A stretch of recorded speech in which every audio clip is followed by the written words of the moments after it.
So I was sitting here, just got out of the shower, and I was thinking about something that's been on my mind for the last few days. And so I decided to go ahead and record because when I'm told to record, I know that I have a message that's just not for me. It's a message for other people. So I don't know who this is for, but they told me to tell y'all. I am Queen Yashika of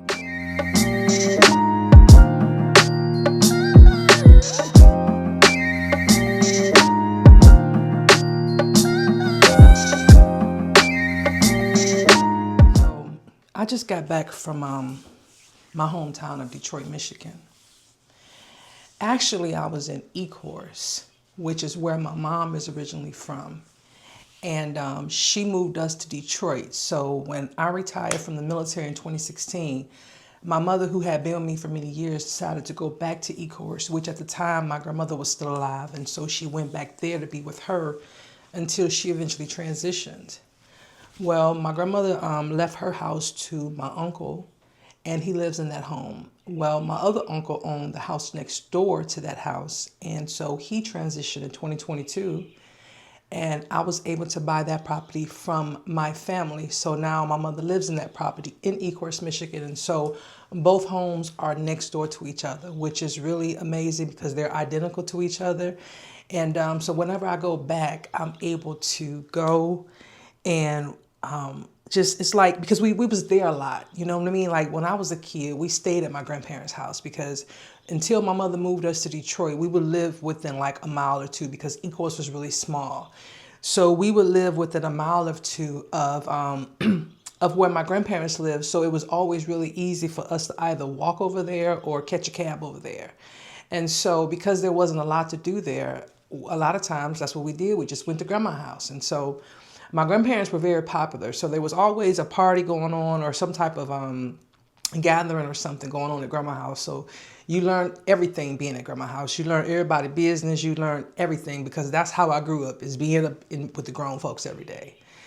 And so I just think about those things. And so another thing I get to do when I go back is I get to go sit in my grandmother's garden. I get to go and ground in her garden. I get to go and what used to be her garden, right next door to my mother's house. And so, you know, my uncle lives there now with his wife. So I go in there and I go and guard. I mean, I go and ground. You know, I get to walk around in my without any shoes on and talk to my grandmama and talk to all the other ancestors that then passed through there. Because I remember there was so many. There's so many of them. I'm 53. There's so many ancestors that passed through there. My grandparents were really popular, so there's so much. So to be able to go back to that house and experience that is just, I love it. It truly allows me to feel like I'm home because I'm home. That's literally what I am. I'm home. Like when I wake up, I have to say, okay, I'm in my grandma's house. Nope, I'm in my mom's house because the houses are built just the same. It's my grandparents' house, and that's my mom's house.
But other things that come up when I visit home is the other things.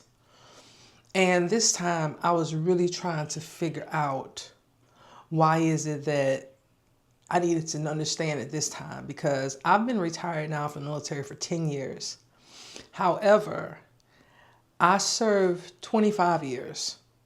So 25 plus 10 is 35. I've been away from Detroit for 35 years. I have not lived there. I visit there regularly.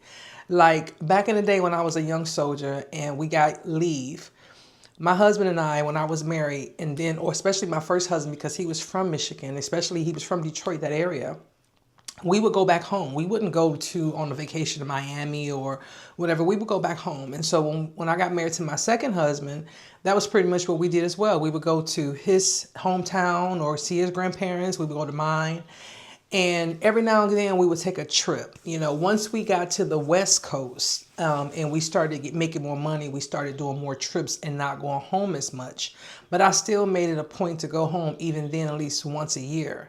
And at that time, my mother was with me while I was in the military, so it wasn't like a big deal. Of course, we would have to go so she can go anytime, so she would go see my grandparents.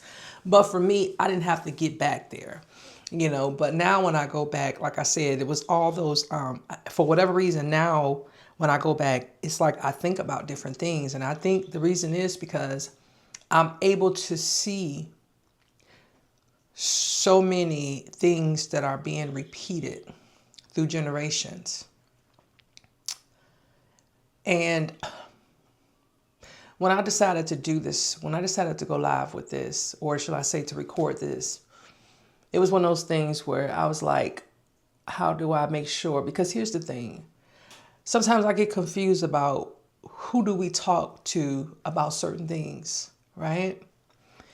Because you can have a certain trauma, whether you heal from it, but you still have that history within you that you live through.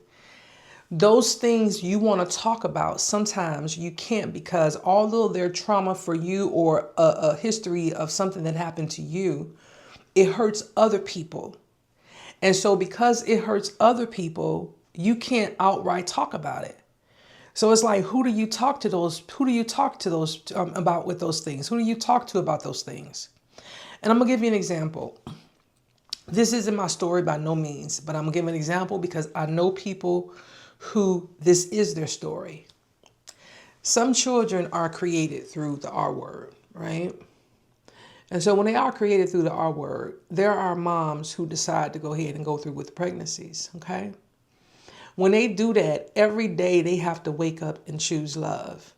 Because if they wake up and choose or think about what they've been through, then they will have some type of resentment or some type of animosity towards that child, because that child is a product of said R word, right? And so that's a lot.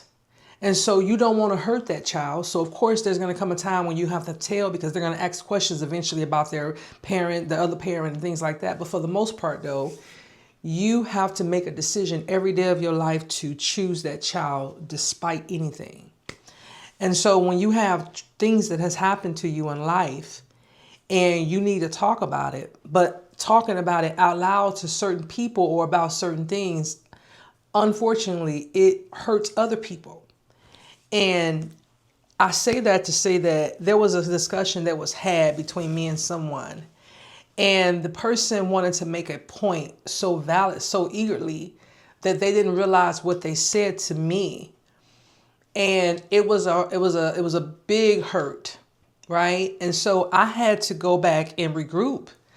And I'm just like, hey, check this out. I don't know about this situation, but I know about this.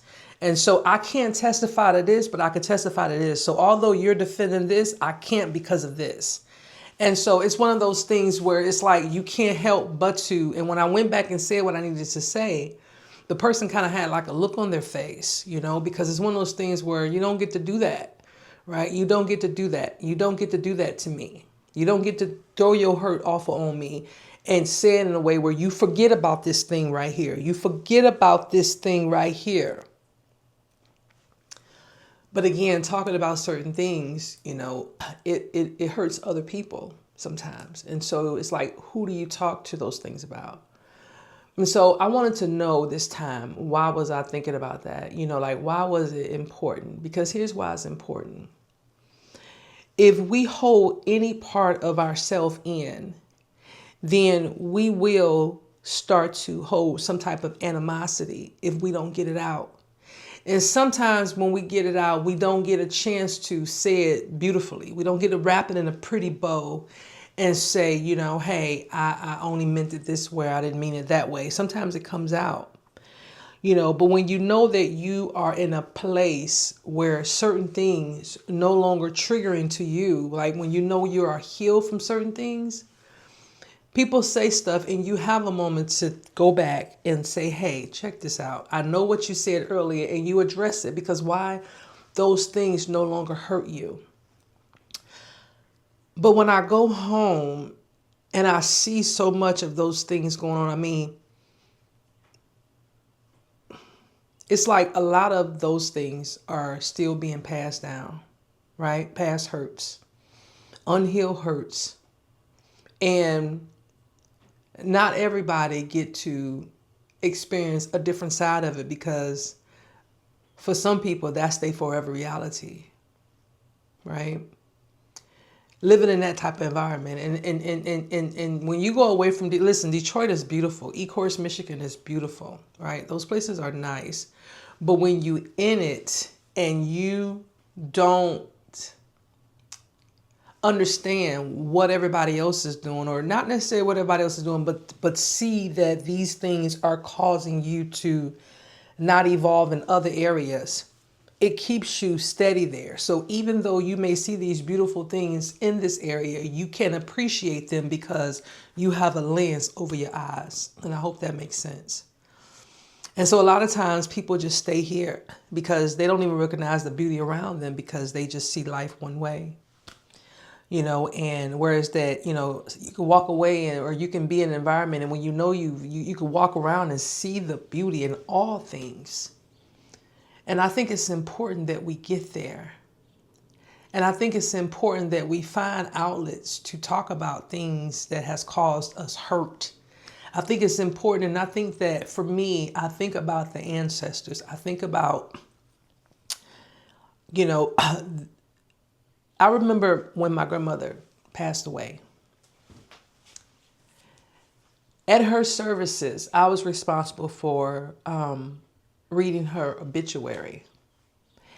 And the craziest thing happened. And all I could think about while I was up there reading my grandmother's obituary was, I wonder how many secrets that my grandmother died with, or how many sorrows did she pass on with. So when I go walk in her garden, I think about things like that. But at that funeral service for her, there was a situation where when I left from the podium of speaking, I went and sat down, and I sat down next to someone who was the kinfolk of someone. And I told a secret that had never been told out loud before. And I said it to that person, but it was their kin. And so they asked a few questions. And of course, they went back and did a fact check, and asked their resources or whatever, who were people that was along that way that might have known. And so it came back to me, and so some people were upset because I chose that moment to say that to that person's ear. They didn't understand that I needed to at that moment. It was like the only seat available, kid you not, when it was time for me to sit down, the only seat available was to sit next to this person's kin. And this particular kinfolk in this family is very well respected. And so it was one of those things where I had to say it, because what I did not want to do is keep holding on to a secret that I knew that every time I come back to my hometown, because this is 2017 when my grandmother transitioned. I retired in 2016. But I also knew that secret was one of the reasons why I got up out of that area when I was a kid at 18, and I was the first girl to leave and just go away. And I joined the Army. And nobody had done it. And I didn't know what it looked like. I didn't know what was going to happen. I didn't know anything about nothing. All I knew is that I had seen too much. I had been through too much. And I didn't want to go through too many more things. And so I got the heck up out of there. And I joined the Army. And so when I was 12 years old, I made the decision to be in the military at 12. I was watching the movie Officer and a Gentleman. And I was like, I'm going to join the Navy. And I wanted to buy a monkey. Kid you not. I wanted to buy a monkey. I wanted to join the Navy, to buy a monkey, and also 3 things. Also, I wanted to sing. I'm from Motown. I'm from Detroit. You're supposed to sing. So when I was a kid, and I've said this story many times on my platform, I used to write. If you remember back in the 70s and 80s or whatever, in the 80s, when I was old enough, so I had to be about 10 or 11, 12, and they used to have albums, albums, record players, So on the back of the albums, down in the bottom or somewhere on the bottom of the album, you could find the address of the studio in which that particular album was recorded. And so I would write to those people, okay, and ask them, hey, what do I need to do to get the record, okay? Okay, what do I need to do? And they would tell me, you got to come to the studio and you got to do this and do. Okay, how much that's going to cost me? And back then, it was like $100 some per half hour or something like that. I can't remember. And they would send me back all these documents telling me about what to do, the process and all that. And I was like, okay, well, all I need is like $200 because in my mind, if it was $100 per half hour, I don't need but an hour, okay, to go in there and drop a record so that I could just go and play it on the radio. Because in my mind, that's how it worked. It was just that simple. At least that's what I thought. And so part of my plan of joining the military was because, again, I was still young. I was thinking that I can go and record music and afford to be able to pay for the sessions, or shall I say the recording sessions. And so it was Bound a Monkey, the recording sessions. And because I saw the movie An Officer and a Gentleman, I was going to find me a husband. And he was going to come, baby. He was going to come and sweep me off my feet the same way that man swept that woman off her feet. I forget what their names are, okay? But yes, y'all know who I'm talking about, okay? The real pretty man, okay? He was going to come and sweep me off my feet like that, okay? We weren't going to be the tragedy story like The Friend. I wasn't going to go out like that, at least. Little did I know. Okay, but I wasn't gonna go out like that. Okay, I wasn't gonna be the divorce or something happened or whatever. It wasn't gonna be none of that. Okay, so that was my plan. I had a plan and I was gonna work the plan, and that was it. And so that's pretty much how I joined the military. It was because I wanted to do those things. And so when it came to leaving Detroit, nobody had done it. No girl had done it. So I didn't know what I was getting into. But what I did know is that I had to go try. I had to go try and obtain those things. And that's what I did. And so when I go back and I'm at the age that I am, of 53, and there's so many things I've seen and I've done, it's not that I feel any woe for me. What I feel a woe for is that ancestor that passed on without being able to heal from those wounds, or they were in situations where they couldn't get a different situation because of whatever situation, right? Opportunities were not the same.